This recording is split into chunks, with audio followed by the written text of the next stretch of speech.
Hey guys, and welcome back to another episode of Everquest Old School. And on tonight's episode, I am joined by a very good friend, actually two of them. We have Veldeth, What's going on, YouTube? ZK here. and we also have Draxus with us tonight. What's going on, folks? Chupa here. And we are over in the Rathe Mountains, guys. We're trying to get some giants, so occasionally we're getting a few Cyclops here and there. But what do you guys think of the area so far? It's packed. Yeah, Contested. Very contested. I have to agree with you on that one. There's a lot of people here tonight. You can see, and they're all by themselves. It seems like nobody's working together. They're just kind of chilling all by themselves. Should we move to a different spot because this one has the shaman here already, or? Yeah, we can move. I got a Cyclops incoming. All right, Nope, I'll sit right up here. And there's the giant behind us that spawned. Grab the giant. Oh, nice! You got two of them.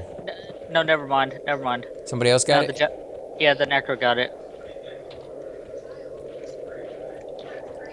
All right, you want me to root it? I got it. Yeah, let's move over to the right some more and get on one of these mountains. Yeah, just get away from this guy's spawn camp over here because I don't want to step on his toes. He was here first, and that's usually the way you do things. I mean, yeah, you could fight each other for it because, like you said, this is a contested area. But He was there first, and I didn't even know he was there until I looked. yeah, he was way up there on the hill. We didn't even see him until he kind of came down and snagged the monster before we even saw it. But we're over here where there's three of us. We got an enchanter, a cleric, and a shadow knight. And you were saying for Chupa, anyways, he's getting close or getting ready at least for the green mist to come out because that's gonna be. You guys call it kind of like the epic too, right? It is a XR only. People classify it as an epic because the weapon is so nice. It's not a traditional epic quest, but it's very long, and the end product is so nice. Yeah, it's XR only, and yeah, it's a really nice sword. I do believe But they. Go ahead. But later in live, they changed it to all Shadow Knights. Like much later, like towards the Luckland era. Yeah, that's what I was gonna say. I do believe they changed it to everybody, but that's not gonna happen on this server, guys. So unless you're playing the lizard race, you're never gonna be able to get that weapon.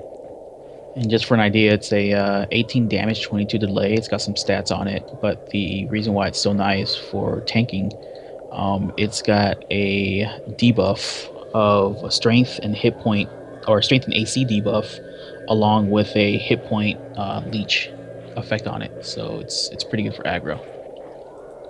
Not that I would say, Shadow Knights really have a problem with aggro, but definitely helps in like raid situations. I would imagine. Oh yeah. Let's see. Do I have a All right, spell? if you guys need, so just ask this shaman right here. I give him clarity. Oh, okay. Let me see. I'm gonna use Rathe. I think that's gonna be one of the worst mana efficient spells out there for a cleric. But I got clarity, and we're killing pretty quickly, or not quick enough, but we're doing pretty well, so I can use that. I got my nuke loaded. I got my dot loaded and my nuke loaded as well. Yeah, I'll just throw a little bit in there because I'm not really doing a lot of healing. Drax is pretty well outfitted. He can tank pretty well, so we're not really running into too many issues there. And yeah, we just gotta kind of play around with it a little bit and see how well we can do. But yeah, so many people in this area. It's kind of nice though if you're just coming over here by yourself. Yeah, this zone is usually dead, man. It usually is, yeah. Really? Because every single time I've ever come over here, it's been like this. Yeah, it's always it's been dead over the past couple weeks, man. This is by far the most packed it's been for me coming here, anyways. They must have known we were getting on tonight. Probably like, yeah, let's go over there and sabotage. Yeah, when we get on, guys, and lately it's only been about once a week, sometimes twice a week. We've been doing some videos with Dylan 75. You ready to move, AC? Yeah, whenever you're ready, man. All right, let's. Where are you at, Chupa? I'm up on top. I'll come over towards you guys. Yeah, we're just headed over here to the left some more, away from everybody. See if there's anybody over here. Mystic Dawn, Charisma +3. I've got another Cyclops inbound. Where did AC? Oh, I was looting a lizard. Oh, okay. Right Okay. here. Leave them lizards alone. But yeah, we usually, I haven't been there with Dalen 75 games yet for the videos yet, but I will be. I've been meaning to. I've been busy, man. So I mean, Oh yeah, there's we really understand. there's nobody on this side. So I mean, Yeah, we can go right here and just plot down. That's good for you guys right here? Yeah, this yeah, works. But yeah, we understand, man. I mean, it's the same thing with all of us lately. The last few weeks, actually, almost a month, we've all been pretty busy with things that are going on. Like I've said before in other videos, that will tend to happen. You'll see it in guilds a lot of the time as well, where you'll have a period of time, especially for people who are playing when they're younger, during the summertime where they have all that time off. You know, they will definitely be raiding a lot and doing all this stuff. And then when the holidays are over or when they got to go back to school, things will slow down again. And takes a little getting used to, you know, kind of getting that new schedule in there, but we'll work it out. I mean, like we're saying, we're back down to 1 day a week, sometimes two if we're lucky. So hopefully you guys will bear with us while we're going through that transition period. My spell fizzles so much, it's ridiculous. I don't think I've ever used that damage spell the whole time I've been playing this guy. No evocation? Nope. No, I mean, come I'm a on. lover, not a fighter. Right? I mean, come on. If you're playing a cleric, why are you using that spell? Like, really, unrest I think would be the last time I used any of my spells that did damage, and that's just because it's Go down. undead. yeah. I think Take sword. next time if we get a hill giant, we should split the loots. I mean, we should each take turns looting one because they have different loots, different platinum sizes from each one. Oh, that's fine. I mean, I'm not really too worried about the money on this one because there's just not a lot of mobs to kill at the moment. But this is definitely a good place to come for money. I think the max is like what, something like 47, and then they drop gems and stuff too. Yeah. I've gotten 65 on these. Oh, have you? I haven't. I Yeah. have never been that lucky. I think 47 and then some gold, with along with gems. I thought somebody said the max you could possibly get was around 100, like the gems included. Yeah, you can, but the max I've seen is 65, and what I've got. Because you get some gems that are like 99 plat by themselves. It's pretty nice. Yeah, those are probably the ones you get the gem by itself, and then like 1 platinum off of the mob. Oh, giant! Come on, let me get him! Let me get him! Right behind you, ZK. I got him. All right, sweet. Just make sure somebody doesn't pull them off of you. I hope I'm coming to where you're at. Yep. If not, No, you're coming. You're doing it. Good. If he starts hitting me too hard, I'm gonna fear kite him. Where'd he get? Oh, he's after ZK now. I slowed him. I just wanted to put the slow aggro into him. Okay, Yeah, so cool. somebody else Let me did. pop up the disease cloud. Next level, I can't wait. Shadow Vortex. Oh yeah, that's a good one. That's really gonna cause you to never really lose aggro ever again. Here we go, guys. We're actually gonna do some damage. Nope, he resisted. He resisted. What is he, yellow? Yeah, he's yellow. Nice. I even cashed him. I've got him dotted up, so here we go. There we go. 210 points of damage. Evocation is 77. Unbelievable. That is so low. Oh, and he's resisting. I'm just going to save my power for heals because he seems to actually be doing some damage to you. Did you lose your buffs or does he just hit really hard? Nah, he's just rocking my world. Yeah. He's a giant. He's a giant. Hill giants hit really hard, man. If he's even slow down, he's still hitting hard. Oh, there he goes. He's going after the enchanter. Apparently he did not like what you have done. I haven't diseased him recently. Now, what spells are you going through for somebody who's never played a Shadow Knight? Maybe you can give them a rundown of, you know, what you do on an average daily basis when you pull a mob. Bread and butter is disease cloud. You get at level 9. It's a high aggro disease dot, pretty much. And then a lot of Shadow Knights spam Engulfing Darkness. I just cast it to slow the mob as far as their movement speed. But it's pretty good at grabbing aggro as well. Those are your two that you're going to use for aggro until you get to 39. And then you can use a spell called Shadow Vortex, which ZK is going to start loving. Because when a mob is mezzed, Shadow Vortex doesn't break mez.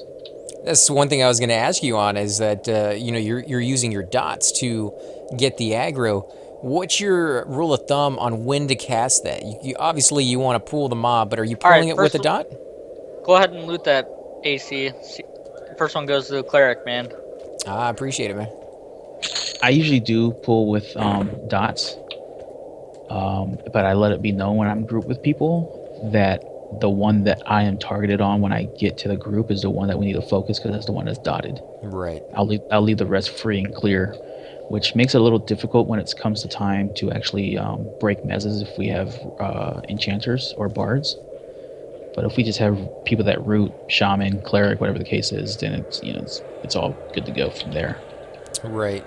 So do you find that a lot of the time you'll pull a mob and then have a second mob in the background that you kind of wish that you would be able to fight first, or are you usually pretty good with the mob that you pull because you know the area that you're in? Nah, there's a lot of times because I don't pay that much attention. Unfortunately, I don't know if one mob is the one to focus down first because he does one thing or another. Yeah, like if I had to pull in Seb for an instance, because all the different frogs in there, shaman, wizard, whatever they are, I don't know one from the other. They all look alike. Right. But you will kind of learn that at some point down the road as you stay in that area for long periods of time. Unfortunately, as a tank, if you're kind of moving back and forth between different zones, you won't really ever get that knowledge that you may kind of want to be able to figure that stuff out. I think it's still fine though. I think, like you said, as long as you have the right group with you, people can kind of pick up the slack or, adjust to the way you're pooling or the way somebody else is pooling. But do you find that your feigned death works pretty well, even though you put a dot on it? You have to stay down. If you have a dot on the mob and you feign death, you need to stay down. If you stand up and the dot's still on it, it'll aggro no matter where they're at. So you could use that to your advantage somehow. Maybe if the dot you put on him was like say engulfing darkness or dooming darkness, he'd be walking back after you feign death a lot slower than the rest of the mobs, and so therefore you can pull him back all by himself, right? Yep, and that's what I use whenever I do want to break. If I'm running by myself or a group and we don't have CC, we need to truly break a mob, a camp. That's what I usually do is I'll feign death, have the darkness on one mob, make sure they're all close to me though, because obviously if when you cast darkness, it's gonna run slower towards you. So you need to probably take a few heat rounds and take a few hits before you actually get the mobs together where you want them. Flop down, let the other ones reset while the last one's just sitting there for a little bit longer, and then pull them back. And with your feigned death, for somebody who's never used it on a Shadow Knight, because it's a little different for every class, by the way, guys. So if you're playing a monk, it's a lot easier for feigned death to work. And if it doesn't, you can use it again, again, and again. Where with the Shadow Knight, it's an actual spell for you, right? Yeah, it's a 1.5 second cast time. And for a monk, it's instant cast, but it's got like I can't remember off the top of my head, 4 or 6 second delay in between. So if you fail and you have to stand up, you gotta take some hits during that time frame.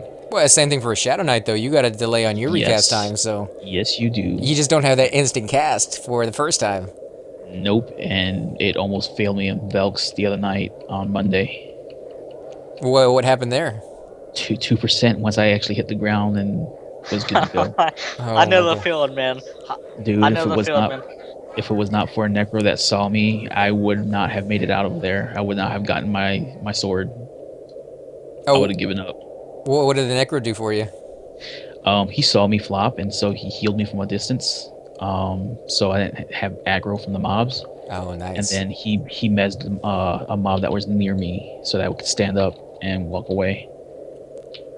Now, what are some of the things you would suggest to never do when you're using your feigned death? Obviously, you want to be standing still. You don't want to have any dots cast. What are some of the other things that newbies or rookies coming to the class for the very first time may make that mistake? You never want to aggro a bunch of mobs and then feign death on a group. You never want to do that. That's just a helpful hint. You mean Yeah, where they actually spawn? Don't feign death on a cleric. Yeah, well, no, like if I was right here next to you, if I flopped, you're gonna eat it. Oh yeah, because I'll get the aggro off of you. Oh, unless Yeah. ZK has the aggro more than I do because I haven't been casting. So Right, but either way, your casters. I mean, casters are made of paper, so it's Yeah. gonna be one of those things where they're gonna get hurt bad. The other main thing is you want to make sure that you turn attack off. You don't want to be attacking. Okay, and if you're attacking, what's going to happen there? Feign Death will likely fail. But not always. Also, Um, another helpful hint is if you're playing a monk, you can feign death. You can feign death, and then you can sneak while feign Yep. death. That's great for pulling, breaking rooms. I've got it macroed out for my monk. Yeah, but monks are, they're a whole nother ball of wax on that one because they do have just so much more when it comes to the Feigned Death to get around than Shadow Knights do. Shadow Knights kind of have the lesser version, they give them almost like a nerfed version of the Necro one. It's pretty close to what Necros have, but I find the Necro one doesn't fail nearly as often as the Shadow Knight one does. I think the Necro and Shadow Knight ones are the same, actually, just that the Necro gets it sooner. Yeah, well then I guess maybe they could be the exact same, but I've played my Necro a fair bit now, and when I use my Feign Death on him, maybe it's because he's a caster and he's always in the back and he has that pet to give him that buffer zone, but he seems to never really fail, where my Shadow Knight seemed back in the day, he seemed to fail quite a bit. I'd probably say like 40 to 50% sometimes in certain zones. Where Yeah, it's like, pretty high. I mean, like Lower Guck is the one zone that I remember the most, and it's just, that zone is glitchy to begin with, and on this server it's even more glitchy than it was back in live, so you're gonna have some issues there. In fact, there was one night we went there and we just had just really bad luck. ZK died, what did you do, like 6 times, 7 times, something like that?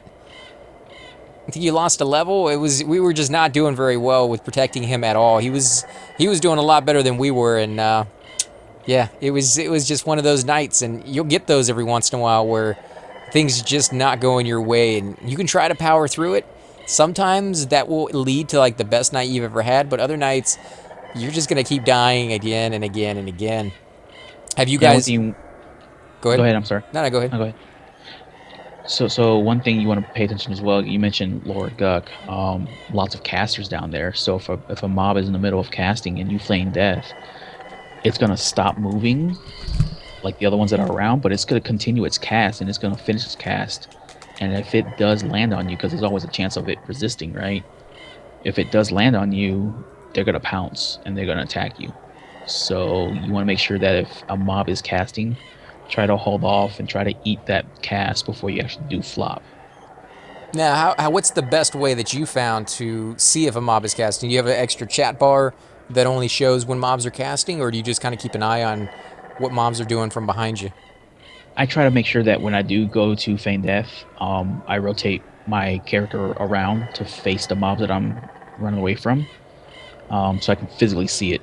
Because you might be, if you have a chat bar separate for the casting for NPCs, you might be picking up a mob from a different floor or a different room altogether that has nothing to do with you. Right. So do you play in first person, or do you play with the different angles? Depends on what zone I'm in. Yeah, I can understand. The dungeons are kind of hard to play in different angles, like the one I'm looking at right now. If you're playing in first person, it's a little easier to pull, but you don't get to see like what's behind you. So do you? Right. I charmed that Drake, by the way, guys. I got you. Yeah, thank you. So do you normally pull out with the scroll wheel when you're in first person, at least, so that way you can see a little bit behind you, or are you Yeah, doing like pure first person? I play in third person, but off the first camera angle, the Okay. default camera angle. Yeah. But zones, I mean, everybody that seen our Kha'Zix Thule videos always hears us talking about that one area where the camera angles are just horrendous. Right. There's something wrong with that. Like it literally pulls them off of the track that it's on, and just kind of you get like a freak. It. Yeah. It's so weird. Just in that one spot. Like I have no idea what that is, but maybe one day they're fixed that. I think that was classic though, wasn't it? I honestly, I never really played in Kha'Zix other than my mage, just to farm a few items and that's it. Oh, But see, never in that room. I loved Kha'Zix back in the day, but I never spent very much time in the courtyard. It was always at the temple, over in the what do they call that? The bubble room, the one with the orb of red water, where the main guy The spawns. avatar. Yeah, the avatar room, or at the pyramid. That's kind of where I spent my time, because those are where the names are that you can get pretty good loot, and those were where the groups that you wanted to be in were. But yeah, the courtyard was like the low level place that everybody was always running through and just kind of training the mobs to the entrance, because it was all greenies that nobody really wanted. Right. So I what? think when I was in there too, though, we didn't have the scroll out feature in game yet, because I don't remember it being at Yeah, launch. yeah. What, back in '99? Yeah, it came later, Yeah, right? yeah. It wasn't in launch in '99. I think it was in Kunart. I don't remember Yeah, very much of a site in '99. All I remember was the blocky, looking at the spell book for the first that's all I 35 remember. levels. Yeah, I know that spell book back and forth. That's about it. But it did, That was terrible. I have to admit though, when the spell book was up, my spell book was pristinely organized. And Yeah, nowadays it is just horrible. I know for a fact that they didn't have that camera angle because when you were Madden, you had to have somebody always look behind you Watching your and look back. around. Yeah, make sure Yeah, you because you're didn't die or staring anything. at you were staring at Yeah. that book for the first 30 plus levels. Yep. It was beautiful when you could get rid of it though. It was like, oh wow, a whole That's game what has opened everything up to looks. me. Yeah, that's what everything looks like. What do you got? You guys are dancing. And Yeah, it was funny because you'd be like, maybe I'll play a melee class just so I don't have to look at a book, you know. man, there's But like nothing up here, fellas. yeah, you're doing the best you can. There's just a lot of people here, so you've gotten quite a few pools though, considering there's so many people. What was the zone that you spent a lot of time in if you didn't go to Kazakh? Um, I can't remember a whole lot of what I leveled the traditional path. I leveled the path of, newbie zone. I made a mistake though of making an erudite because I didn't know too much about the game. I knew that my friends started humans and half elves, so we were over in the Kinos area, and I was like, well, I don't want to be a human. I'm a human every day. So I made the mistake of making an erudite. It's probably one of the worst choice. I mean, but Well, the intel, there's nothing wrong with them. It's just they start pretty isolated from like everybody else in the game. they are so blind. Yeah, well, that too. Yeah. At night, I was Also- like, man, this game is dark. Did they fix that in this one? Because I remember some of the zones, especially like Kithakor Forest, was really dark, and Whoa, you're a high off, man. Your vision's good at night. yeah, but some of the characters I used to play back in the day weren't very good with their vision, and I remember having to actually sit at zone entrance. Like I remember seeing like 5 or 10 people sitting there, waiting for the night to end so they could make it through because it was that pitch black. They would either do that or tweak their gamma all the way up and just burn their monitors. Right, and so I don't really see people doing that anymore. I think they've kind of fixed that so it's not as dark unless monitors have just gotten better and people were able to kind of make sure that it's a little bit brighter on the screen. I think actually on P99, and ZK, correct me if I'm wrong, but I think P99's gamma is kind of broken, where it doesn't really affect humans and erudites and stuff like that. It is broken. Okay, Yeah. so that's why you don't see it as much. But yeah, it used to be really dark, guys. We're not exaggerating that. They were literally have people sitting at the entrances to zones waiting for nighttime to end because it was that pitch black. And that added to, I think, the whole ambiance of the game. Like, it was really kind of cool. It changes everything. There's a reason why I hate East Corona. Why? Because it's too dark? Well, I was running with my erudite, blind as all get out, at night from the keep towards North Corona, and that ramp that thing's tall. Oh, yeah. Did you fall Next- off of it? Oh, my God. Yep. Next thing I know, I'm like la la la, running. Crunch. Loading. Please wait. You hear that crunching noise of you falling and cracking every bone in your body? Yep. And I was bound over in Greater Fate Arc. Oh my god. And the worst part about that is there's actually monsters, mobs down there in that ravine where you have to go get There's your body. There's a giant, or a cyclops rather. Inside that ravine? Or Yeah, you- he and I knew each other very well. Oh wow, I don't think I've ever seen the Cyclops. I have seen like the really small mobs kind of going around back and forth down there, but yeah, it's Lions not- and stuff are down there too, but yeah, on live there was a cyclops that used to actually patrol down there. I don't think he's on this one. yeah, it's just kind of added to that whole, difficulty of getting around, which again is something I definitely love in this game. Just the fact that you can have people who avoid zones altogether, which leaves them open for you.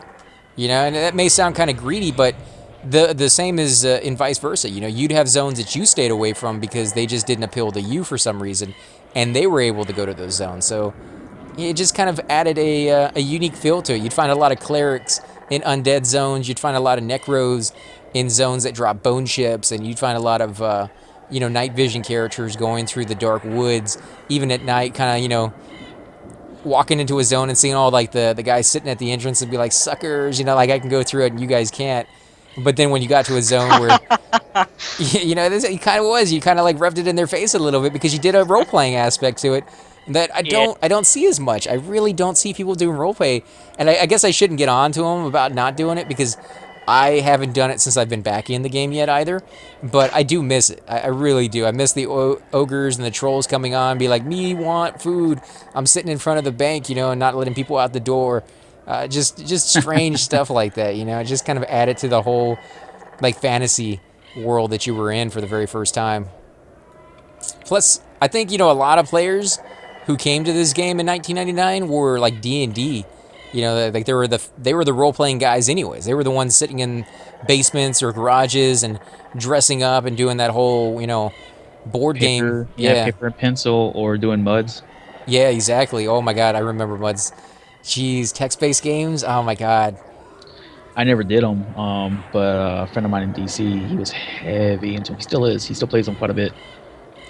Yeah, I think mine were more. I did just the pure text-based ones, but the ones I really enjoyed were the ones that were kind of crossover. They showed a picture, and then it was just like, oh, okay, here's all the stuff in the room that you can't see in the picture, and then almost like in the movie Big.